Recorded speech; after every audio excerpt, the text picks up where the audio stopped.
अस्सलाम वालेकुम। डायबिटीज़ हमने जो है वो स्टार्ट किया हुआ था और उसमें हमने कॉम्प्लिकेशंस ऑफ डायबिटीज़ तक देख लिया था। अगर आपको कॉम्प्लिकेशंस ऑफ डायबिटीज़ आती हैं तो मॉर्फोलॉजी आपको समझने में ईज़ी होगा। मॉर्फोलॉजी इसकी जो है ना वो इतनी इंपॉर्टेंट नहीं है, बस आपने रीड करनी है। और मॉर्फोलॉजी क्या होगी, सबसे पहले तो हमारे पैंक्रियाज में जो जिसने हमारी एक्चुअली इंसुलिन बनानी थी उसमें प्रॉब्लम होगी ना कोई, क्योंकि इंसुलिन नहीं बन रही डायबिटीज़ में। तो ऑब्वियसली हमें ये भी मिल सकता है कि जो पैंक्रियाज है, ठीक है, उसके जो सेल्स हैं वो कम हुए हो सकते हैं, ठीक है। अगर तो डायबिटीज़ टाइप 1 है तो उनके जो सेल्स हैं वो ख़राब हो गए होते हैं, और आपको पता है वहाँ पे जो है वो इन्फ्लेमेशन हो सकती है, ऑटो इम्यून डिजीज़ हो सकती है, जिसकी वजह से जो है वो आपको इंसुलिन जो सेल्स होंगे वो कम मिलेंगे, ठीक है।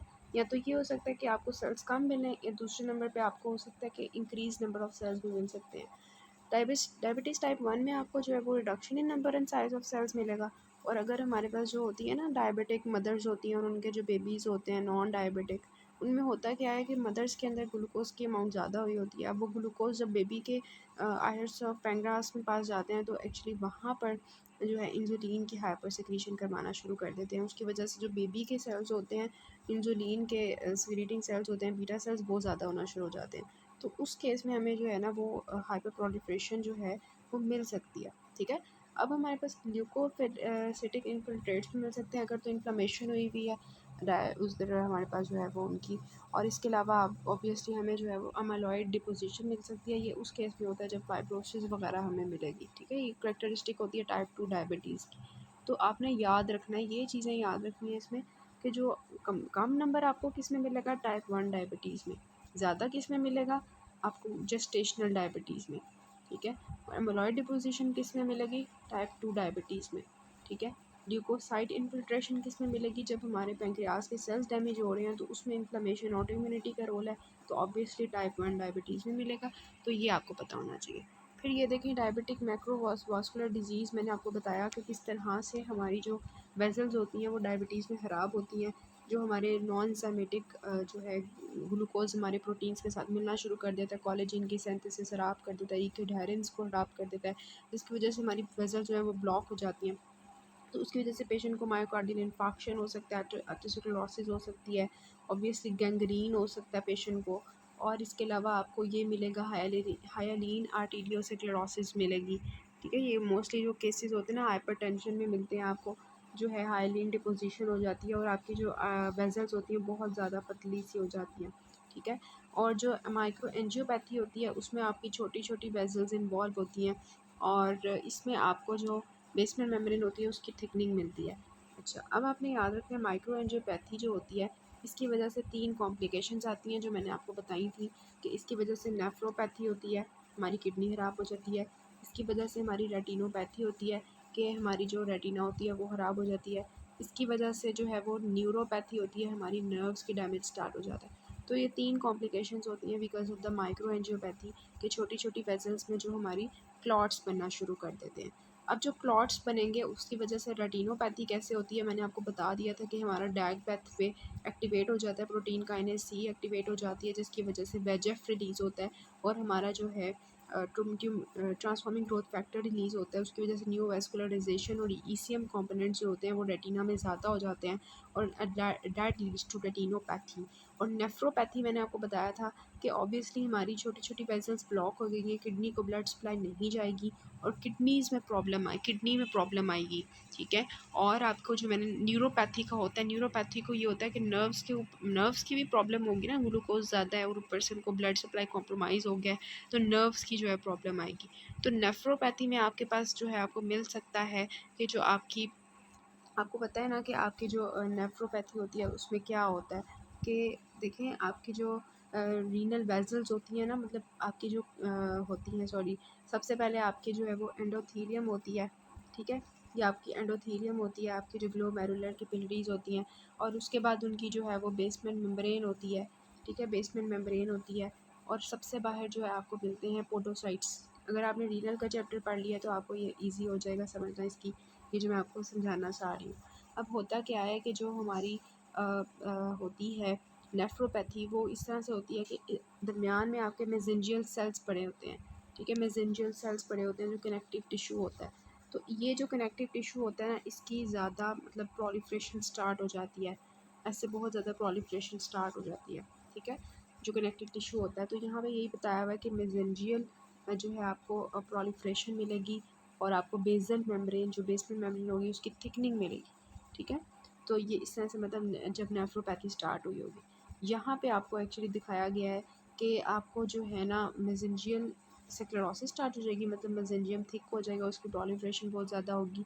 और इसके अलावा जो यहाँ पे मोस्ट इंपॉर्टेंट चीज़ होती है वो आपकी किडनी के अंदर ये वाली एब्नॉर्मलिटी आती है, मतलब आपकी किडनी जो है ना इस तरह की बन जाती है, ख़राब हो के ना, तो इस तरह से शो होना शुरू हो जाती है। दिस इज़ नाउन एज़ कि बहुत ज़्यादा अरसे से किसी को डायबिटीज़ थी ना, तो उसकी वजह से ये नेफ्रोस्क्लेरोसिस का केस आता है। अदरवाइज़ शुरू शुरू में नहीं आता, ये क्रोनिक कॉम्प्लिकेशन में आपको किडनी ऐसी नज़र आती है डायबिटिक्स की। ये एक्चुअली आपको दिखाया हुआ है कि ये देखें, ये हमारे पास एंडोथेलियल सेल्स हैं, ठीक है। उसके बाद हमारे पास जो है ये अंदर की तरफ आपको ये जो दिखाई हुई है बी भी शो हुआ है कि ये आपकी सारी बेसमेंट मेम्ब्रेन है। और उसके बाहर जो है वो आपका एक्चुअली जो है पोडोसाइट्स हैं, यहाँ पे आपके पोडोसाइट्स होंगे और ये आपका यूरिन है और ये आपका यहाँ पे ब्लड होगा, ठीक है। अब होता क्या है कि ये देखें, आपको इन्होंने दिखाया हुआ है कि ये जो बेसमेंट मेम्ब्रेन है ये सारी थिक हो गई होती है, ठीक है। ये सारी बेसमेंट मेम्ब्रेन जो है डायबिटिक जो लोग होते हैं उनकी जो ग्लोमेरुलर बेसमेंट मेम्ब्रेन होती है वो थिक हो जाती है और उनकी किडनी इस तरह से अपेयर होती है। और यही इन्होंने यहाँ पे बताने की कोशिश की है कि रीनल आर्थरोस्क्लेरोसिस और ये सब कुछ हो रहा होगा। सो एज अ होल इसकी जो आपकी सारी है ना मॉर्फोलॉजी, ये आपको कॉम्प्लिकेशंस आती होंगी तो आप इजीली बता सकेंगे कि मुझे क्या क्या नज़र आएगा।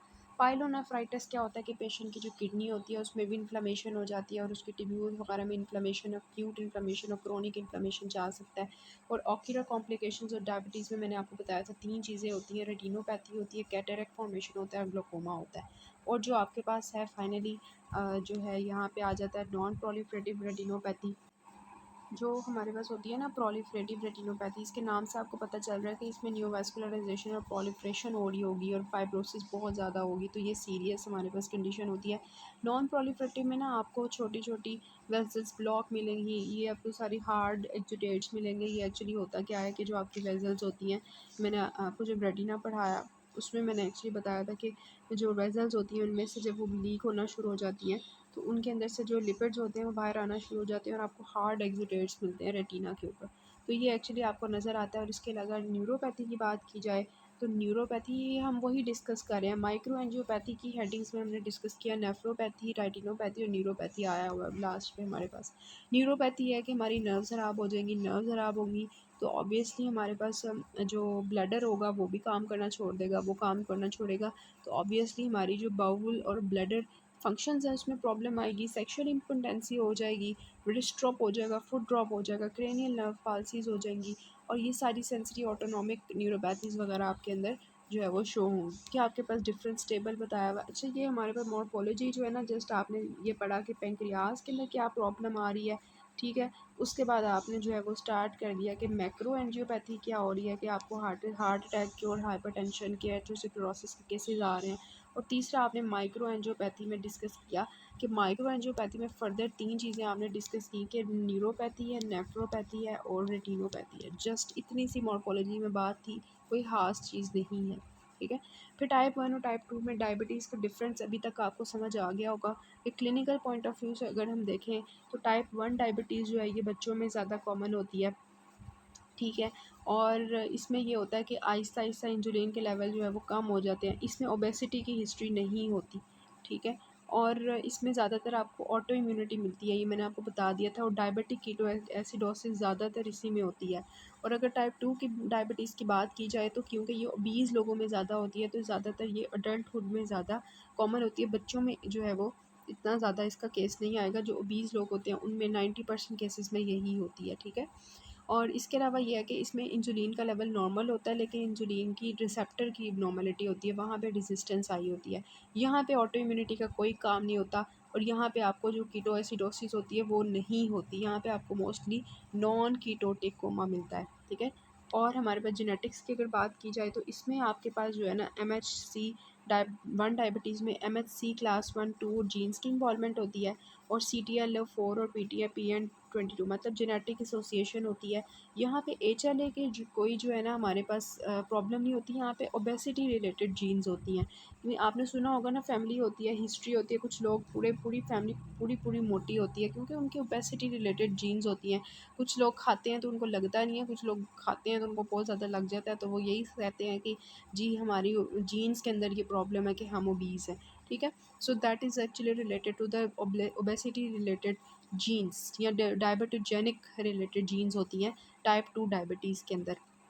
अच्छा, उसके बाद पैथोजेनेसिस की बात करते हैं, तो मैंने आपको बता दिया कि जो टाइप 1 डायबिटीज़ है, याद रखना है कि इसमें ऑटो इम्यूनिटी होती है, ठीक है। जबकि इसमें हमारे पास जो टाइप 2 डायबिटीज़ होती है, इसमें ऑटो इम्यूनिटी का कोई केस नहीं होता, इसमें सारी प्रॉब्लम ओबेसिटी से रिलेटेड होती है। और ओबेसिटी की वजह से आपको मैंने बताया था कि किस तरह से फैट सेल्स जो होते हैं वो 3 काम करते हैं, एडिपोकाइन्स, इन्फ्लेमेशन, और तीसरा मैंने आपको बताया था कि जो है फैट फ्री फैटी एसिड जो रिलीज़ करते हैं। और पैथोलॉजी की अगर बात करें, तो पैथोलॉजी में इन्होंने बताया कि इसकी वजह से ऑटो इम्यूनिटी की वजह से जो इंसुलिन होती है, मतलब इंसुलिनाइटिस हो जाता है, बीटा सेल्स ख़राब हो जाते हैं, ख़त्म होना शुरू हो जाते हैं, और यहाँ पे आपको एमाइलॉइड डिपोजिशन मिलती है, फाइब्रोसिस मिलती है, यहाँ पे याद रखना है आपने, ठीक है। एमाइलॉइड डिपोजिशन जो होती है वो आपको आहिस्ता आहिस्ता टाइप 2 डायबिटीज़ में शो होना शुरू हो जाती है, ठीक है। सो ये आपका लास्ट जो है पेज है, इसमें क्लिनिकल मैनिफेस्टेशंस बताई हुई है, सेम वही है जो अभी तक हमने डिस्कस कि देखें। यहाँ पे आपको वास्कुलर कॉम्प्लिकेशंस मिलेंगी पेशेंट के अंदर। जो है, अगर हार्ट के अंदर ब्लड वेसल्स इन्वॉल्व होंगी तो हार्ट अटैक हो जाएगा, ठीक है। रीनल वेसल्स इन्वॉल्व होंगी तो रीनल वैस्कुलर इंसफिशेंसी हो जाएगी। ब्रेन की वेसल्स इन्वॉल्व होंगी तो वहाँ पे स्ट्रोक के केसेस आएंगे, ठीक है। हाइपरटेंशन होगी, डिस्लिपिडीमिया होगा। डायबिटिक न्यूरोपैथी की बात, नेफ्रोपैथी की बात करें तो किडनी ख़राब हो जाती है जब भी, तो क्या होता है कि हमारे क्रिटिनिन वगैरह वो लेवल ज़्यादा हो जाते हैं, ठीक है। वो सारे जो होते हैं क्रिटिनिन 1 लेवल, और इसके अलावा जो एल्ब्यूमिन यूरिन में आना शुरू हो जाता है, ग्लोमेरुलर फिल्ट्रेशन रेट कम हो जाता है, ये सारी मैनिफेस्टेशंस आएंगी, सिंपल सी बात है। और इसके अलावा आपका जो विजुअल इम्पेयरमेंट स्टार्ट हो जाएगी रेटिनोपैथी, कैटरैक्ट और ग्लोकोमा की वजह से, और बहुत सारा न्यू वेस्कुलराइजेशन वगैरह आपको मिलेगी। सेम वही चीज़ें लिखी हुई हैं। और डायबिटिक नेफ्रोपैथी, न्यूरोपैथी जो है उसमें आपको मैंने बता दी कि ऑटोनॉमिक और सेंसरी फंक्शन ख़राब हो जाते हैं, जिसकी वजह से पेशेंट की जो मतलब गेंगरी वो स्टार्ट होती है, सॉरी, उसकी वजह से क्या होता है कि ऑब्वियसली उसके ब्लैडर फंक्शन ख़राब हो जाते हैं, और सेक्सुअल डिसफंक्शन पे प्रॉब्लम आती है, और एज अ होल उसकी क्रेनियल नर्व पल्सेस स्टार्ट हो जाती हैं ना, ये इस तरह से। और इसमें एक कैरेक्टरिस्टिक चीज़ होती है कि बहुत ज़्यादा नर्व्स जब इन्वॉल्व हो जाती हैं तो पेशेंट के अंदर ग्लव एंड स्टॉकिंग पैटर्न आता है। ये दरअसल जो है ना ग्लव एंड स्टॉकिंग पैटर्न होता है कि पेशेंट ने ऐसे लगता है जैसे ग्लव्स पहने हुए हैं और स्टॉकिंग्स पहनी हुई हैं, ठीक है। ये क्यों होता है? क्योंकि पेशेंट की मोस्टली ये वाली जो नर्व्स होती हैं इन पार्ट्स ऑफ द बॉडी वो इन्वॉल्व होती हैं, पेशेंट की जो सेंसेशंस होती हैं लॉस हो जाती हैं। और आपने सुना होगा कि उनको फॉर एग्जांपल कोई सुई चुभ जाती है इधर, या कुछ भी सेंसेशंस लॉस हो जाती हैं, उसको फील ही नहीं होता कि मुझे यहाँ पे कुछ हुआ है, मतलब उनको यहाँ पे जो मर्ज़ी करते जाओ कुछ भी नहीं होगा।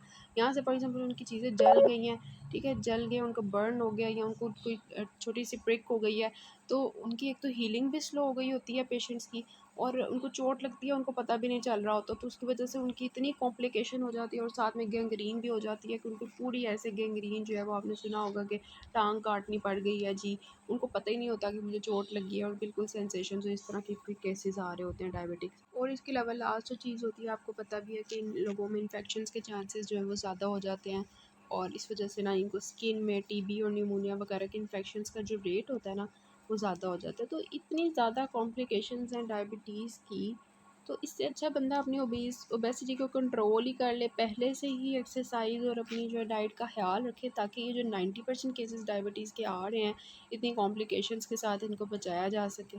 तो टाइप 1 डायबिटीज़ को तो ज़्यादातर हम जो है वो दवाइयों से ट्रीट करते हैं, लेकिन जो टाइप 2 डायबिटीज़ होती है इसमें हमारी अपनी मर्ज़ी होती है, अपना ख्याल खुद रखना होता है हमने, ठीक है। तो इस तरह से जो है ये आपका डायबिटीज़ का चैप्टर ख़त्म हो जाता है, और ये बहुत ही ईजी और इंटरेस्टिंग टॉपिक है, और इसको आपने कॉन्सेप्ट्स लेके पढ़ना है, बिकॉज़ ये कॉन्सेप्चुअल बेस है, इसमें रट्टा मारने की ज़्यादा ज़रूरत नहीं है।